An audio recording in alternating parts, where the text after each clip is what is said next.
Hi, everyone. Today we're going to continue talking about how to elevate your consciousness, how to change your vibration and frequency, and how to have a more dynamic, active, genuinely expansive relationship with your angels and guides. And especially we're working right now with your angels because they are just dive bombing into the planet to help everybody feel safe, protected, reassured, encouraged, guided, uplifted, and entertained. My name's Sonia Choquette. Thank you for tuning into my channel. If you're new, I'm so happy you're here. I think your angel might have brought you here. Just think about how you landed on this page. And for those of you coming back, thank you for being with me week after week, and especially thank you for your comments because you're helping others as much as that messages that my guides give by sharing your experiences and what you learn. You too are fulfilling a sense of purpose in that you're helping those around you. So in this page, in this channel, we are all teachers. We are all helping one another. This is something that I talked about in my channel book, The 22 Divine Laws of Creativity, because we talk about how there are stages of consciousness and that when we come to learn our purpose in life, we're learning many different laws and many different ways of being in fifth dimension being, but not necessarily in a unified way. For example, we may have learned I create by focus and we're really good at manifesting, but maybe we're not so good at receiving or connecting in relationship. So that might be a lesson to learn. Or maybe you're really good at relationships and you have wonderful connections, but you're stuck on survival. So that's the lesson to learn. Or maybe you're someone who's excellent at both survival and relationship, but you're really struggling with your physical body. You know, life is complicated and we have a lot of lessons to learn, but it is the sport of our lives. It's why we've come here. And we basically today want to learn that we're never alone in this process. We have beautiful guides, we have beautiful support, and we have angels. But how can it be? I had a client say, how can you tell me about all these things? And I just think you're making it up because I don't feel it. I don't experience that. Well, today we're going to talk about your part. Your brain is a programmable machine. And it has to be because it runs our bodies and it is processing trillions of bits of information all the time. So it tries to conserve energy and be efficient by sticking with what it knows, and therefore tends to dismiss, overlook, deny, ignore, miss altogether anything out of its realm of expectation.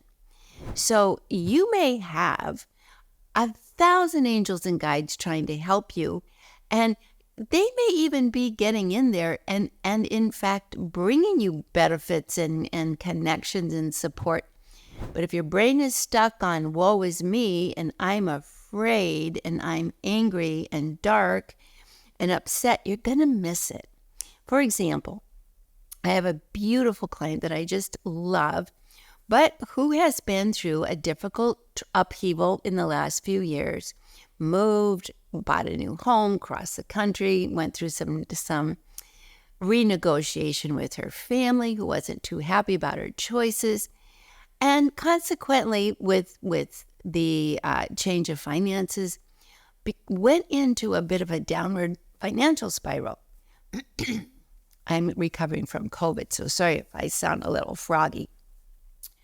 Anyway, she went through a really scary period where it was hard to pay the mortgage. It was hard to meet the bills. She didn't know, but she found a way. She did a lot of things that worked out, and she set her intentions. One of her intentions was to start a writing business. One of her intentions was to have a successful podcast. Of course, her basic intentions were to keep her mortgage paid, to keep her family safe, her kids in school. Now, here's where it gets interesting. In fact, Every single thing she had wanted to achieve, she did. She did get writing clients, which is very unusual when you want to be a writing instructor or a ghostwriter, or you want to write copy for people. There's a lot of competition out there, but she got wonderful, wonderful contracts out of the blue and really were more or less handed to her. She also started a podcast that was really attracting some very significant teachers and leaders and guides in the world. And they were giving her a lot of time and energy and respect. So her podcast was gaining significant traction and was really growing. In addition, her mortgage was miraculously getting paid. Her children were in a lovely school. Her community was absolutely beautiful. Her life was working. And rather than recognizing that the bad period or the challenging period had passed behind her, she was stuck in it. So much so that she made herself physically ill. But her outer world was not mirroring that back. She was getting work, she was getting clients, her kids were safe, her home was beautiful, it was paid for. But the only danger zone was from year to year. And I'm bringing this up because that is a common challenge with people who want to be in the fifth dimension, who want to experience angels and guides, and yet, for all their wanting, are missing it. So how do we get over that if that's the case for you? I know I had to get over it when I went through massive divorce and upheaval and several deaths in my family, all in a very short period of time, and moved to a foreign country and lost everything that I had worked hard for 30 years. It was not easy to get out of that mindset. So much so that I thought the only way to do it was to write about it, because it kept me present. And that's one of the tricks about learning to stay in present time and recognizing how your guides are helping you, how your angels are showing up, by acknowledging not what could be or what was, what is happening right now. So that is a tool that you can use to connect with your guides. For what? And especially your angels, because if you're really going through difficulty or fear, the real base of that is feeling unsafe. So working with your angels and guides keeps you connected and reassures you everything's okay. And the more you can assure your brain everything's okay, the more you can keep reinforcing, I'm okay, I'm right here, this is now. Though my emotionally am been through the ringer, my reality in the moment is that I am safe and you are helping me, and these are the good things happening today. Then you're going to react, you're going to feel the energy and receive the connections and notice the ways in which your guides are trying to help you. So let's start with some practical tools. What would you like to experience? Where would you like your angels and guides to help you in your life? Be very specific, because they're not going to interfere. They're not going to come in and take over. They're going to assist where you want change, because you're the master manifestor of your life. You're the master architect. So you can start with your health. For example, I'm getting over COVID, so I ask my angels and healers to help me make choices and be aware of the things that will restore my vitality. One of the things my angels have been telling me to do is to remind me to drink water every hour, go for a walk, stop eating dairy, don't eat meat, and sing. And the singing part was the surprise, but I will say the more I sing, the more my lungs are clearing up, the more all this congestion that's been in my body is easing up, and the happier, better I feel. Guides and angels give you little suggestions and make big differences. So back to you. Where would you like help? What would you like to feel, not experience or receive from the outside? Because as I pointed out with my client, she received all kinds of things she'd asked for, but she didn't feel any better. So let's get past that, and let's tell your brain, your body, and your guides how you want to feel. I want to feel safe. I want to feel secure. I want to feel relaxed. I want to feel that all is well. And then tell your guides and angels what you would like to notice, because we tend to ignore what isn't in our focus. There's a classic example of that.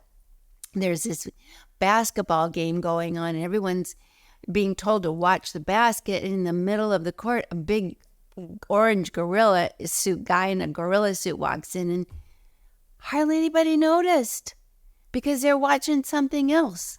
Our awareness is selective. So we have to tell our angels and guides, help my awareness notice how you're helping me. Help me notice where the opportunities are. Help me notice and receive my gifts with grace and gratitude. Help me notice the people, the earth angels that you're sending my way who are trying to help me. Help me be receptive to these experiences instead of blotting them out and staying fixated on my misery. Now, don't beat yourself up. The brain tends to be, and it works on autopilot. It's like a self-perpetuating dog chasing its tail, so you have to interrupt. And one of the things that has helped me, and it's a wonderful tool, is to put your phone, because everybody has one more or less, on an alarm. But we don't want an alarm, just a buzz, just a ringer every hour for the next 7 days. And when it buzzes, I want you to stop, take a breath in through the nose and out through the mouth 3 times. Look up and notice and say out loud 3 things that are really positive, 3 things that are really good. I don't care if you're in the middle of a ride to an ambulance, you can notice it. Thank God I'm in the ambulance. Thank God there are people helping me. It's an exercise in disrupting the negative bias. It's an exercise in opening your awareness to receive what is actually available that is good for you now. Then say out loud, oh, well, I notice that I'm safe right now. Thank you. I notice there's a really nice gentleman there helping me at the counter as I'm ordering my lunch at the fast food place. Thank you. I notice my sandwich tastes really good right now. Thank you. I notice that it's a beautiful day and that I'm safe in this moment. Thank you. This practice for 7 days will disrupt the negative bias and train your consciousness to actually notice and receive the support of angels and guides. Now, here's the interesting thing. Noticing what's beautiful around you opens your awareness to be supported, and it's like noticing stars. Now, when was the last time you looked up in the sky and noticed a star? But once you start, then you notice another one and another one and another one, and pretty soon, if you keep noticing, the entire Milky Way opens up. And here's the thing, it was there all along. So to be a 5th dimension person and to receive the support, to receive the transmissions, the intuition, the guidance, the love, the healing, the assistance of your guides, you have to train yourself to be open, present, available, and start noticing the good. That might seem like a super big stretch if you're really in a dark place. So, things that are in the dark are like mold. You know, the more mold's in the dark, the more it grows. So we need to pull that mold and put it into the light of day.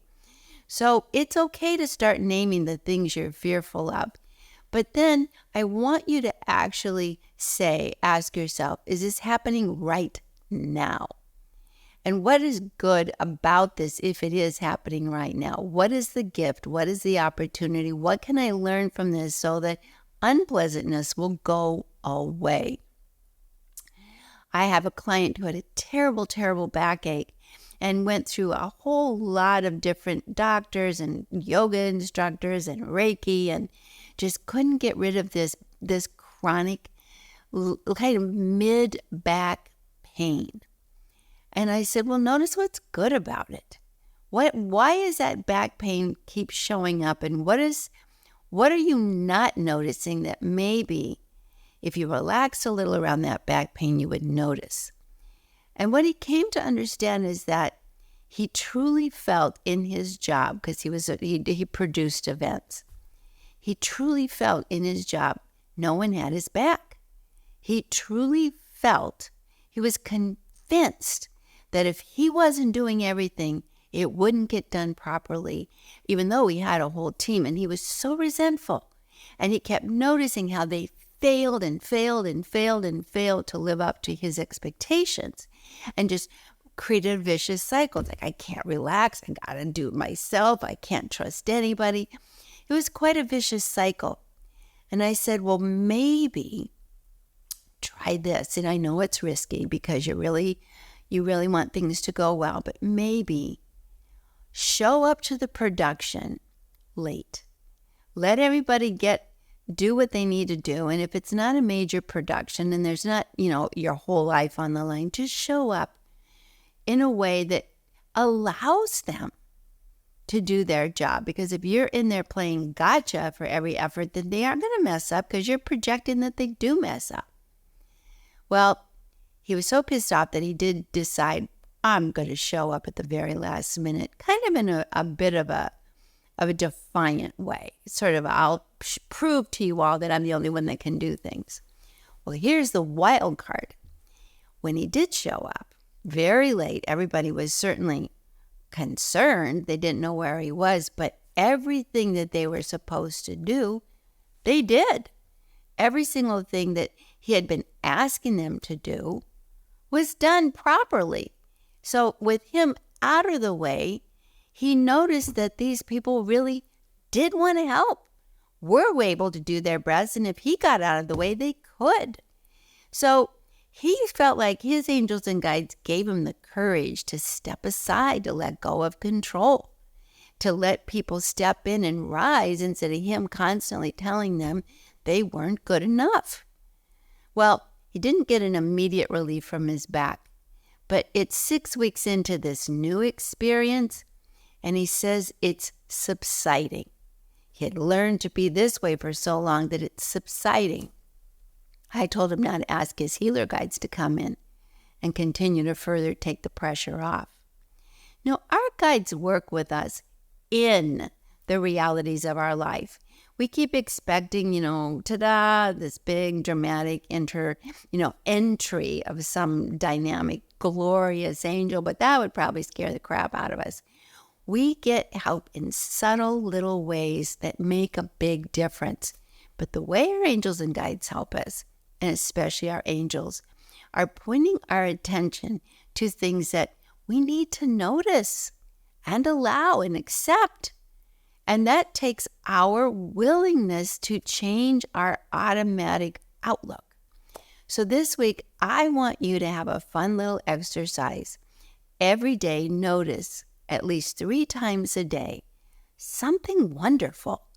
Ask your angels and guides to bring you something wonderful to help you with the things you struggle with, and that you will meet them halfway by starting to notice the good things so you're not stuck in your head and in that bad neighborhood you live in internally while you're missing all the good out here. Post on the comments below several times. What did I notice today? What good thing has happened? How did my angels and guides get my attention? Am I opening up to something new? Am I doing my part to be a guidable and supportable being? That's your part. So let's work with that this week. If you're new to my channel, try it. You're going to have fun. You'll be surprised. And if you've been working with me, this is a dynamic practice to change your brain to operate in the 5th dimension instead of constantly just patrolling the borders, trying to stave off the ambush and the traumas. It takes a little practice. That's why you want to use that phone to remind you. Otherwise, we forget. We're autopilot creatures in so many ways. I know this will help you. I know you'll find this a very life-changing experience. And by the end of 7 days, you will have evidence that your angels and guides, like stars in the sky, have been here all along and are trying to help. You just have to let them. You just have to notice and say thank you. So let's do that this week and see what happens. Thanks for tuning in. If you've liked this conversation and you want to stick with me, please subscribe. Give me a thumbs up. Tell your friends. Work with people that you can watch together and start changing in pods, because we really do change really quickly that way. And have fun with this. We can grow and learn without constantly being in trauma, drama, and struggle. That's my message. Big hugs, lots of love, and I'll see you next week. Bye, everyone.